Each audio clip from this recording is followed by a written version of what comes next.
Esta tarde me gustaría compartir con ustedes un capítulo bastante amplio del espíritu de profecía acerca de la mayordomía cristiana. Y el título es el que venía ahí en el flyer, en la invitación: la tiranía de la deuda. Sabemos que cuando hay tiempos difíciles, tiempos complicados, crisis social, pues también viene acompañado de crisis económica. Y es en estos momentos cuando es bastante atinado el poder recibir alguna instrucción acerca de esto. Nuestra iglesia provee instrucción en todos los aspectos de la vida y también nos proporciona educación financiera. Quizás a veces no platicamos lo suficiente de esto, pero sí la información la tenemos a la mano, así que depende de nosotros el tomarla y aplicarla a nuestra vida.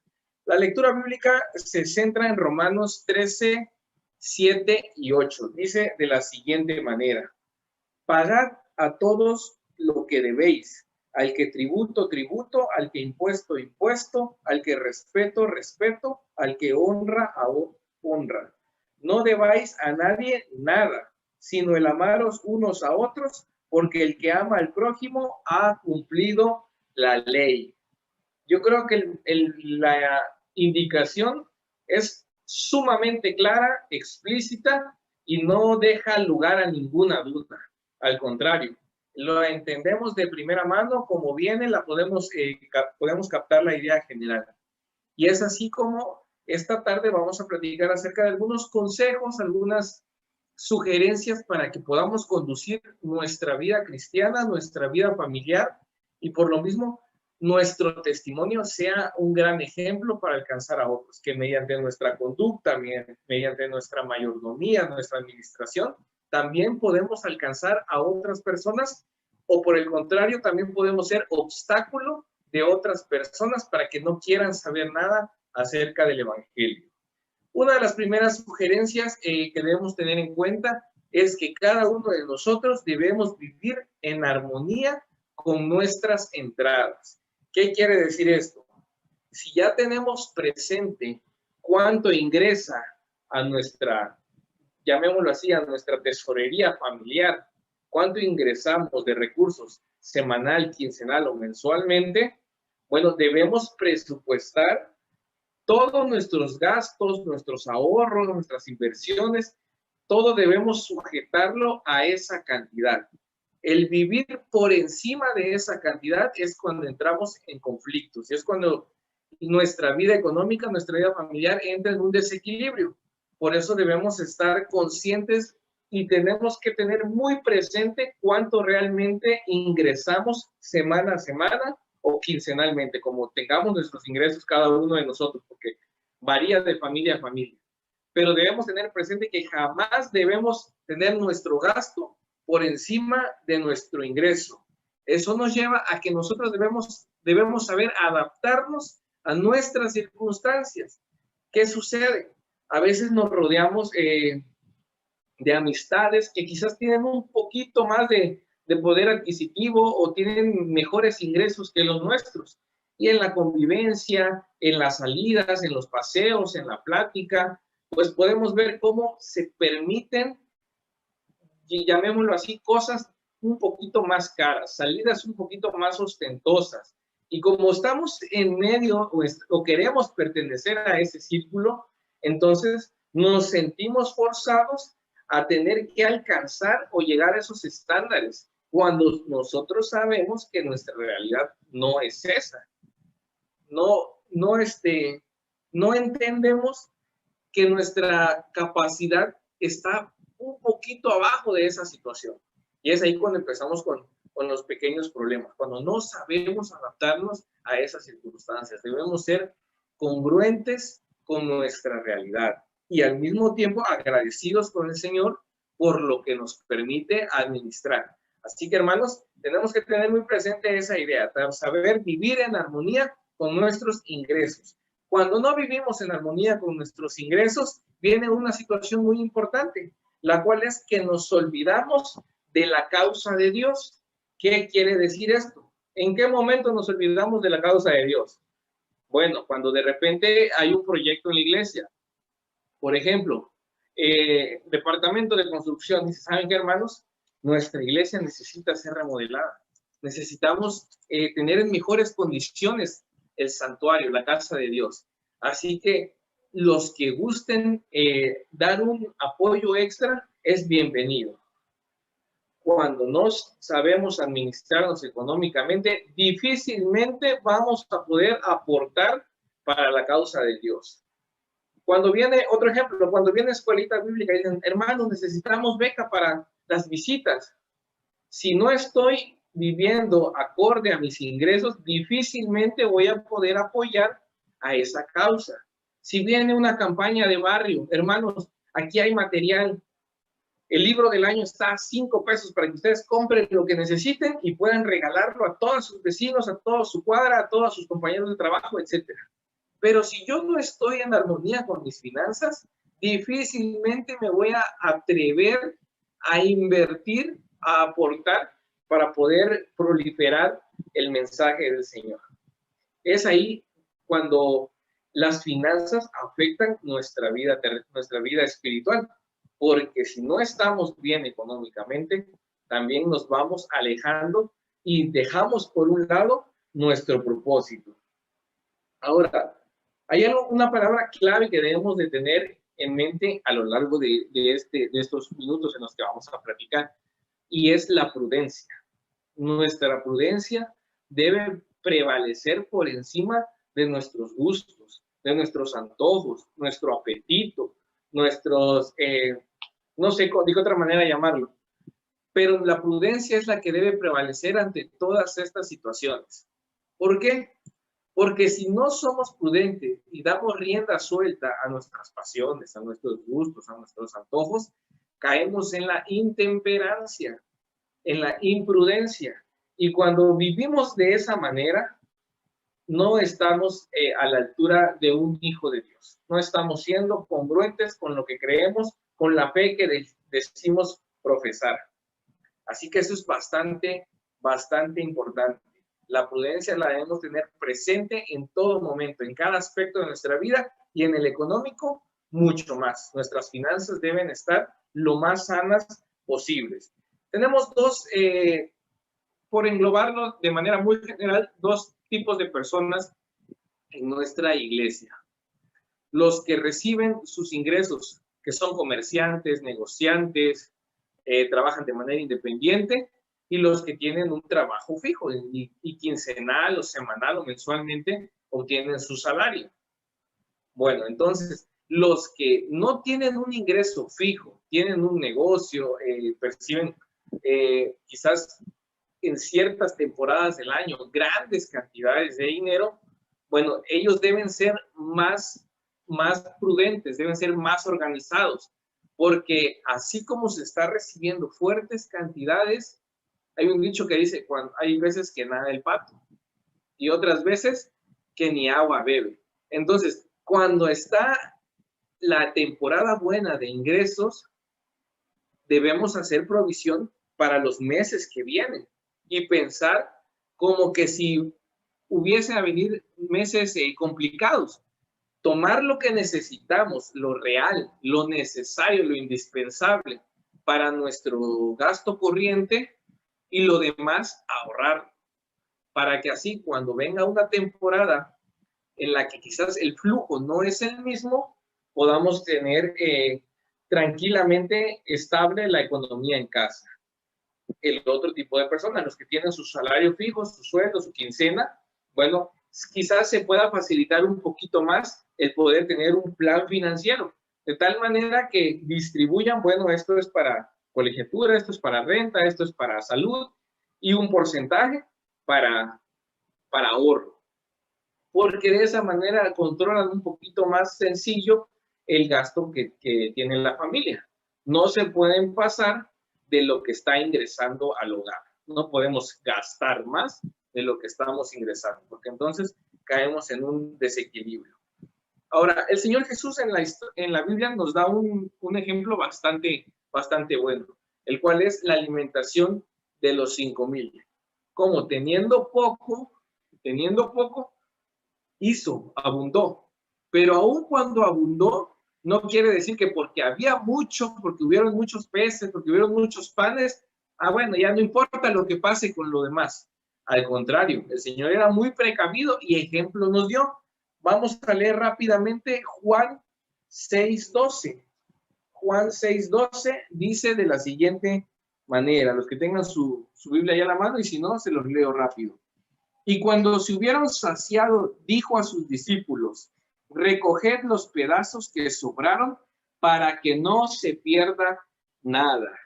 Eso quiere decir que el Señor tenía en mente que el hecho de que aunque hubiera mucho, aunque fuese abundante el alimento en ese momento, habían personas que quizás lo necesitaban. Y entonces mandó a sus discípulos a recoger todo eso que sobró, que ya no se consumió, y que se guardara, porque todavía tenía un propósito, todavía tenía un fin. Así que hasta ahorita lo que debemos entender es que debemos vivir en armonía con nuestras entradas. Debemos ser congruentes, prudentes. ¿Sale, hermanos? Punto número 2. La economía debe ser nuestro principio, debe ser un principio de vida, de tener una buena economía.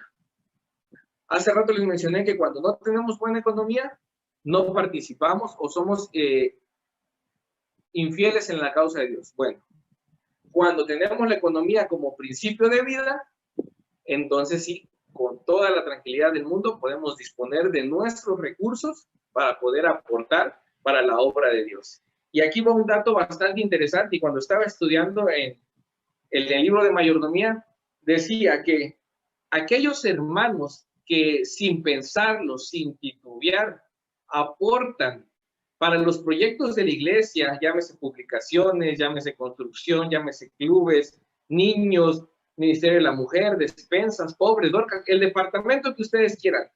Cuando los hermanos que disponen a aportar sus recursos, esas personas son las que nunca se endeudan.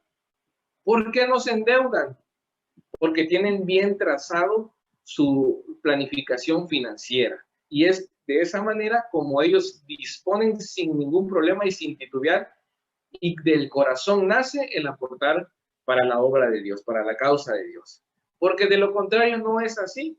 Si tenemos deudas, si tenemos pendientes, si no nos alcanza nuestro ingreso, ¿de qué manera vamos a querer apoyar? El corazón humano no nos va a dejar aportar, dar un paso más, dar un paso extra para poder participar del avance de la obra. Por eso es muy importante ser ordenados, hermano. La economía debe ser un principio en la vida del cristiano, ser ordenados, organizados. Número 3, la abnegación. Ojo en esta palabra. A veces, normalmente lo entendemos el ser abnegado como el ser alguien entregado, ser alguien leal, fiel. Pero vayamos literalmente a la palabra abnegado, que se niega, que sabe decir no. Ese sentido vamos a tomar ahorita de esa palabra. Ser abnegados. Y aquí hay una situación muy interesante. En el libro sobre mayordomía, la hermana de White nos relata una ilustración, la ilustración siguiente. En una ocasión, ella fue a visitar a un matrimonio, a una familia. Llegó al hogar y desde entrada pudo ver palpablemente la preocupación en el rostro de la pareja, de los padres, porque habían muchas deudas, tenían muchos pendientes, no les alcanzaba el dinero. Conviviendo con la familia, ve que tenían 2 niñas y esas niñas se acercan a los papás y le dicen, ¿sabes qué, papá, mamá? Queremos aprender a tocar el piano y queremos que nos compres este piano. Y le muestran una imagen, los más costosos que existían en ese tiempo. Y al mismo tiempo que veía la insistencia con la que las hijas estaban encima de los padres pidiendo y pidiendo ese piano, también podía ver el rostro de los papás de frustración, de sufrimiento, porque tenían el deseo de comprarle ese piano, pero no tenían la solvencia. Pasó el tiempo y en una segunda visita posterior a ese mismo hogar, la hermana de White entra al hogar y ve a las niñas en una esquina de la casa. ¿Y qué creen que vio, hermanos? Vio ese piano costoso, ese piano grande, lujoso, que sonaba muy hermoso, y ahí estaban las niñas tocando. Cuando voltea a ver a los padres, se entera que tuvieron que agregar más dólares a la deuda que ya traían encima. Eso es porque en ese hogar los padres no eran abnegados. Y el consejo para nosotros es que, padres, cuando hay muchos pendientes, cuando la situación no va tan bien en casa, es necesario hacérselo saber a toda la familia, porque es bastante común en la actualidad que dichos como, bueno, es que ellos no tienen la culpa, los del problema somos nosotros, yo no los puedo hacer sufrir porque ellos no saben, ellos no tienen que pasar por lo que yo pasé. No se trata de eso, se trata de concientizar a la familia de la situación real en la que se está viviendo y que hay veces que no se pueden permitir ciertas cosas, pero en la actualidad, la vida ahorita es distinta. Por eso el consejo es tajante, es puntual en decir que hay que ser abnegados, hay que concientizar hasta el más pequeño de la familia la situación que se está pasando. Yo recuerdo cuando éramos niños con mi hermano y a veces nuestros papás nos llevaban al supermercado a las compras, pero antes de entrar, porque sabían que nuestro lugar favorito era meternos al pasillo de juguetes, antes de pasar nos decían, vamos a ir no sé, a Chedraui o a alguna otra tienda, pero vamos a comprar las cosas de la despensa. No es momento ahorita para que nos pidan juguetes, pelotas, bici, etcétera. Y así entrábamos, nos hablaban antes. Pero en nuestro afán de niños, en nuestra edad, quizás en no comprender del todo, a veces insistíamos, pero ya había sido dada la indicación y el no era no. Y así, aunque pataleamos, bueno, la respuesta era, si quieres venir, así, si no, pues nos vamos, o no, nunca más vuelves a regresar. Y así era con salidas, etcétera.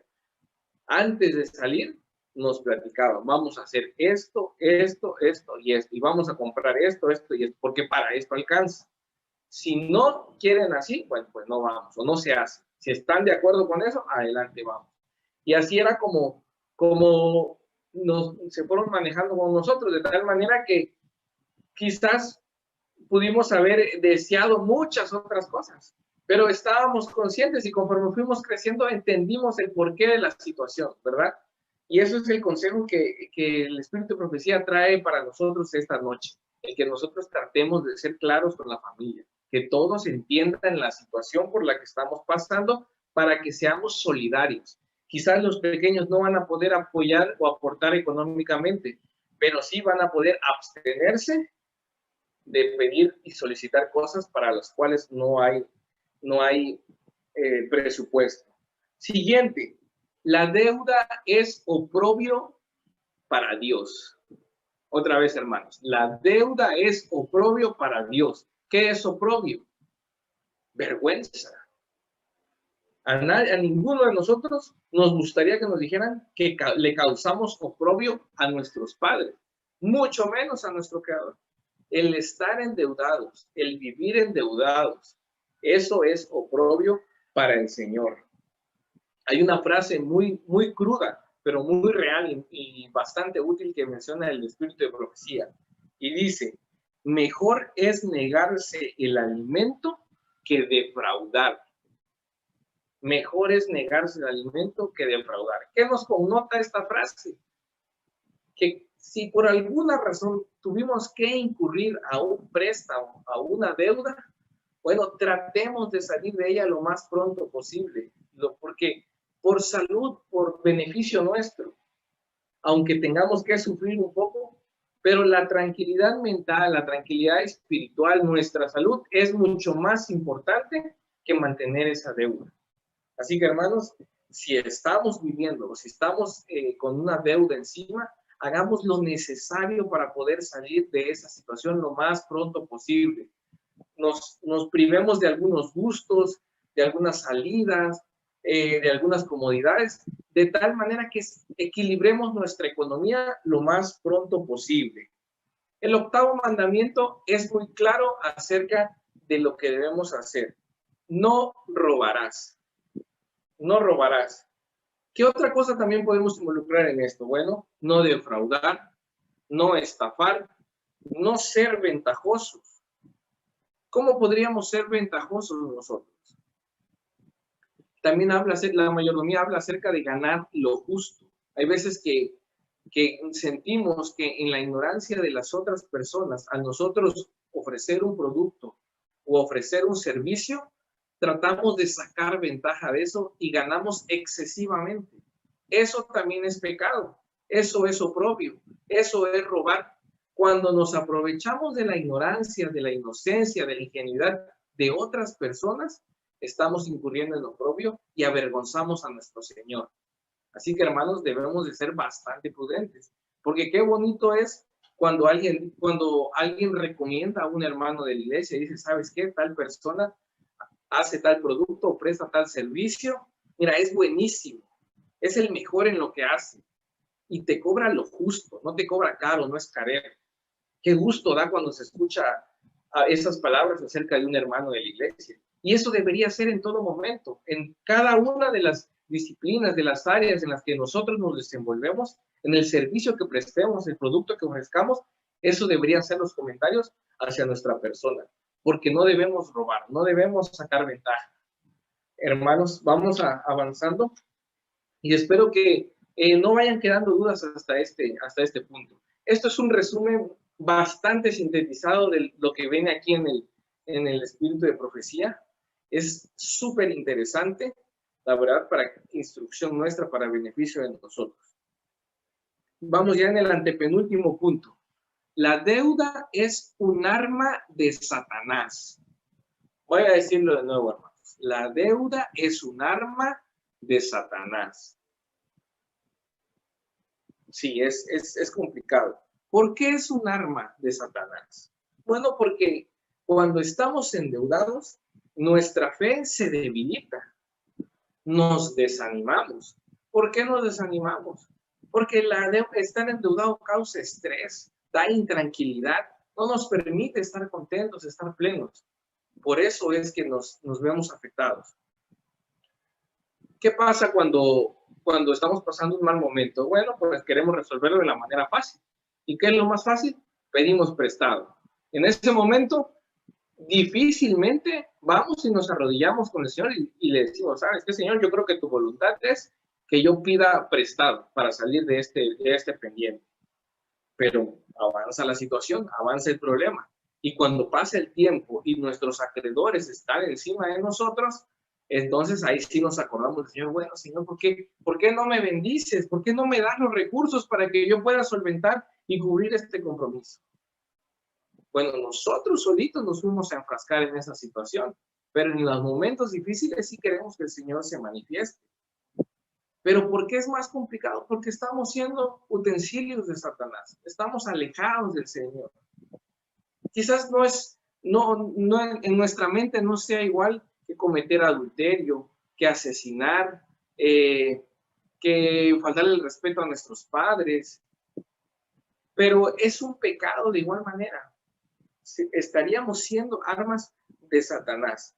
No debemos gastar más de lo que ganamos. Eso que se nos quede grabado, hermanos. No debemos gastar más de lo que ingresamos. Nuestro plan financiero debe estar súper organizado, ajustado a lo que percibimos. ¿Qué otra cosa nos afecta siendo la deuda un arma de Satanás? Nos desmoraliza. ¿Cómo nos desmoraliza? Cuando nosotros pedimos prestado, sin tener en mente cómo vamos a pagar esa deuda, en automático perdemos la moral frente a la persona a la que le estamos pidiendo un favor. Si yo pido un préstamo y no tengo ni la más remota idea de cómo lo voy a pagar, en ese momento estoy siendo un utensilio porque estoy, por decirlo así, estoy robándole a la otra persona, porque no tengo ni idea de cómo voy a hacer para pagarle y estoy asumiendo que no le va a hacer falta. Yo no sé a la otra persona que me está ayudando a salir de una situación difícil, qué planes tenía para ese dinero, o si es que lo tenía ahí arrumado nada más, esperando, bueno, a ver si alguien me pide prestado. No creo, la verdad, porque la situación está bastante difícil como para que nosotros digamos que alguien quizás pueda tener ahí en un cajón el dinero, bueno, a ver quién me pide prestado.